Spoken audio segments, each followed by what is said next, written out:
Hi friends, అందరికీ నమస్కారం. ఈరోజు మనం పుదీనా పచ్చడి ఎలా తయారు చేసుకోవాలో చూద్దాం. అది నా స్టైల్లో. సో పుదీనాని ముందుగా ఇలాగా ఒలుచుకొని కడుక్కొని వాడేసుకోవాలి చిల్లుల బొట్టులో. సో అలాగే తర్వాత అది వాడుతూ ఉంటుంది. ఈలోపు మనం మిగిలిన ప్రాసెస్ అయితే స్టార్ట్ చేద్దాం.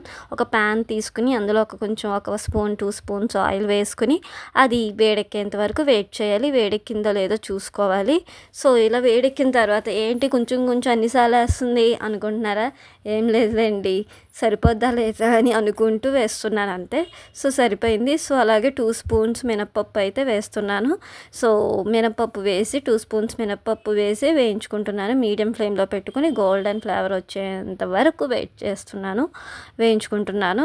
సో ఇలా మీడియం ఫ్లేమ్లోనే పెట్టుకుని వేయించుకున్న తర్వాత అదే ప్యాన్లోని ఇంకో 2 స్పూన్స్ పచ్చెనపప్పు కూడా వేయించుకుంటున్నానండి. సో అదిగోండి, పచ్చెనపప్పు కూడా 2 స్పూన్స్ వేయించుకుని కలుపుకుంటున్నాను. సో ఇది కూడా గోల్డెన్ ఫ్లేవర్ వచ్చేంత వరకు మీడియం ఫ్లేమ్లోనే పెట్టుకుని గోల్డెన్ ఫ్లేవర్ వచ్చేంత వరకు వేయించుకుని పక్కకు తీసుకుంటున్నాను.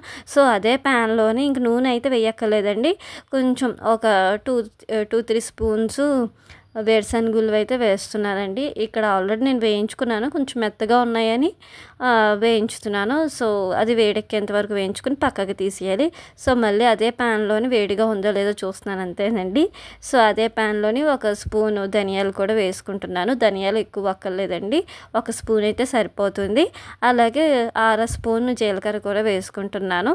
సో అలాగే 3/4 స్పూను మెంతులు కూడా వేసుకుంటున్నానండి. సో మెంతులు ఎక్కువ ఫ్లేవర్ బాగోదు, సో అందుకని తక్కువ వేసుకుంటున్నాను. వీటి మూడిటికి ఒకే ఫ్లేమ్ ఉంటే సరిపోతుంది. అందుకని మీడియం ఫ్లేమ్లోనే ఉంచుకొని ఇవి కూడా గోల్డెన్ ఫ్లేవర్ వచ్చేంత వరకు వేయించుకుని పక్కకు తీసేసుకున్నాను. సో తర్వాత అదే ప్యాన్లోని కొంచెం ఆయిల్ అయితే వేసుకుంటున్నానండి. ఆయిల్ మొత్తం అయిపోయింది ఇప్పటికి. సో కొంచెం ఆయిల్ వేసుకుని సరిపడగా ఇక్కడ నేనైతే ఒక 8 ఎండుమిర్చి అయితే తీసుకున్నానండి. నేను తీసుకున్న క్వాంటిటీకి ఒక 8 ఎండుమిర్చి అయితే సరిపోతాయి. సో 8 ఎండుమిర్చిని ఇలా వేయించుకుని పక్కకు తీసుకున్నా. సో అదే ఎండుమిర్చిలో కొంచెం కరివేపాకు కూడా వేయించుకుంటున్నానండి. సో కరివేపాకుతో పాటు కొంచెం వెల్లుల్లిపాయలు కూడా వేస్తున్నానండి. సో వెల్లుల్లిపాయలు దేంట్లో వేసుకుని రుచికి బాగుంటుంది కదా. సో 2 వెల్లుల్లిపాయలు కూడా వేయించుకుని అలాగే కొంచెం సాల్ట్ కూడా వేస్తానండి. సో పనిలో పనిగా కల్లుప్పు అంటారు కదా, సో కల్లుప్పు కూడా వేయించుకుని కొంచెం వేడి చేస్తున్నాను. సో వేడి చేసిన కల్లుప్పు కూడా టేస్ట్ అయితే చాలా బాగుంటుంది.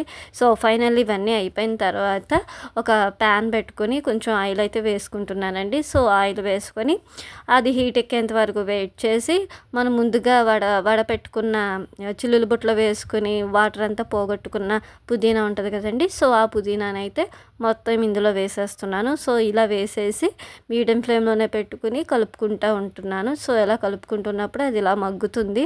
సో అది వేగేంత వరకు కొంచెం లేట్ అవుతుందండి. కొంచెం ప్రాసెస్ అయితే ఎక్కువే, కానీ టేస్ట్ అయితే చాలా బాగుంటుంది, ఆరోగ్యానికి కూడా మంచిదండి. సో అందుకని ఇలా వేయించుకున్న తర్వాత ఈలోపు మనం ముందుగా అన్ని వేయించుకున్న మిశ్రమాలు ఉన్నాయి కదా, అది ఒక జార్లోకి తీసేసుకొని మిక్సీ చేస్తున్నాను. ఈలోపు పుదీనా ఎలా ఉందో చూపించాను కదా. సో అది కూడా వేగిన తర్వాత ఈ పొడిలోనే పుదీనా కూడా మనం వేయించుకున్న పుదీనాను కూడా వేసేసి పులుపు కోసం చింతపండు వాడుకోవచ్చండి. నేనైతే ఇక్కడ చింతపండు వాడను, ఎక్కువ గ్యాస్ అంటారు కాబట్టి. సో చింతపండు ప్లేస్లో నేనైతే నిమ్మకాయ వాడతానండి. సో అందుకే ఒక చెక్క నిమ్మకాయ కూడా పిండుతున్నాను. సో గింజలు లేకుండా పిండుకుంటున్నానండి. సో ఇలా పిండుకుని అదైతే మిక్సీ పట్టేసుకుని గ్రైండ్ చేసేసుకుందాం. సో ఈలోపు తాలింపు సరుకులకి తాలింపు పెట్టుకుంటే ఏ పచ్చళ్ళు అయినా తాలింపు పెడితే సూపర్ ఉంటుందండి. సో తాలింపుకి సరిపడగా నూనె అయితే వేసుకున్నాను. సో మళ్ళీ కొంచెం ఎల్లుల్లిపాయలు దంచి పెట్టుకుని వేసుకుంటున్నాను. సో ఫ్లేవర్ అయితే చాలా బాగుంటుంది కాబట్టి ఇలా దంచి పెట్టుకున్నాక తాలింపు సరుకులు అయితే సర్దుకున్నాను. ఎండుమిర్చి, కరివేపాకు, శనగపప్పు, మినప్పప్పు, ఆవాలు, జీలకర్ర, అలాగే కొంచెం ఇంగువ ఇవన్నీ వేసేసి వేయించుకుంటున్నానండి. ఇలా వేయించుకున్న తర్వాత చాలామంది పచ్చళ్ళలో ఈ తాలింపు వేసి కలుపుతారు, కానీ ఇలా నూనెట్లోనే మనం గ్రైండ్ చేసుకున్న పచ్చడి వేసుకుని కలిపితే చాలా అంటే చాలా టేస్ట్ బాగుంటుందండి. ఒకసారి ఎలా ఉంటుందో నేను ట్రై చేశాను, బాగుంది. బాగుంది. మీరు కూడా ఒకసారి ట్రై చేయండి. సో వేయించుకున్న పచ్చడి కూడా అందులో వేసేసి ఆ నూనె అంతా పచ్చడి అంతా పీల్చుకునేదాకా కలుపుకుని కొంచెం వేడెక్కేంత వరకు వేయించుకొని ఇలాగ నూనె అంతా ఇంకిపోయిన తర్వాత స్టవ్ ఆఫ్ చేసుకుని సర్వ్ చేసుకుంటే పుదీనా పచ్చడి అయితే రెడీ అండి.